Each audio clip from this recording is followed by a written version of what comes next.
I am going to show how I do my patching and texture matching.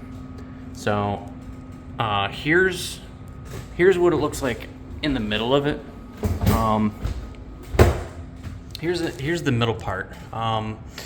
So I started with this. This is it's like peeling paint. You have something going on the surface that it's attached to. So back to this.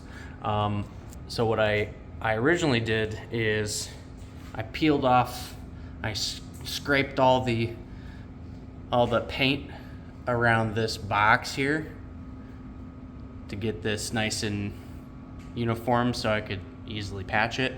And I just wanted to put a regular water-based coat in this area right here. Well, that pretty quickly started peeling too. And there's all the chips. There's a bit of the chip, like right there is the second coat. These chips, these big ones, those are the original coat. And there was like 4 layers on that. But so what I got going on here is I said, you know what? I told the client, I'm like, all right, well, we gotta do this the correct way instead of trying to patch it and just half-ass it. So it requires a little process. So the first thing you want to do is get some cover stain, and the cover stain that I use is either the Kilz Original or the Zinsser stuff. I got Zinsser for this one. Doesn't really matter which one you get. Personally, I like the Zinsser one because it seems like it covers better for stains. But I rolled that out first. So I had the bare wall. It would look like cardboard. That's the texture and color it was. I rolled it out and did other stuff in the house, letting it dry. It still wasn't dry, so this is a trick. It works. It's not the best way to do it. It might cause problems, but hit it with the heat gun and just fully dry the bastard out. So it might be a little soft still. Usually you can feel it if it's soft. And in this case, it's a little soft. Like it's not as good as it could be. But yeah, that's where we're at. So I use the roller head, the 3/4 roller. I use the 3/4 roller on this to make the stipple much bigger. So the bumps here are similar to the bumps here. And then I took some lightweight spackle and put it in there. Used the heat gun to dry that. Saw there was still a line. Put some more on it. Heat gunned it again. And here we are with the hard surface. So this is a nice paintable surface, and it should take to the texture pretty good. I'm gonna roll it out. I'll roll it out right now. All right, so we'll roll this out right now, right on camera.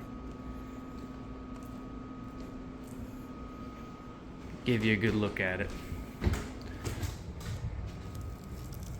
And this might need 2 coats, so, roll it out, heat gun, roll it another coat until your texture is nice and clean.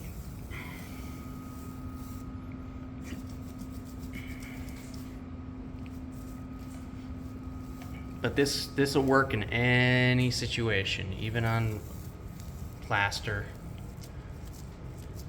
Yeah, the cool thing about cover stain is it's a bonding coat too. It's not just for hiding stains. So what it does is it makes a hard layer, nice hard plastic layer for you to paint on.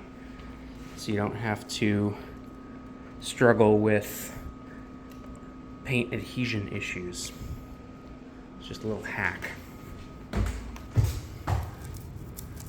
it works good. I use this in a lot of jobs. I work in some pretty occasionally cruddy houses. balanced out by the nice houses, but you know, you can't avoid them. Oh, jeez, I'm splattering. Just getting a nice clean coat on. And to know if you got it right, look at it against the light. If you still see a spot, like right where I patched it, hit that extra hard. If it's not, the stipple isn't raising on that, use some more of the oil, put that down, dry it, you know, put down another top coat. So I'm gonna be here drying this for another 15 minutes, so I'll show you when it's done. Okay, so I put another layer of oil. I put another layer of oil right here. Okay, so I put another layer of oil right here. Cover stain oil, and put about 4 or 5 coats. I used the heat gun. She didn't use the heat gun, but you can see the texture is pretty close to acceptable.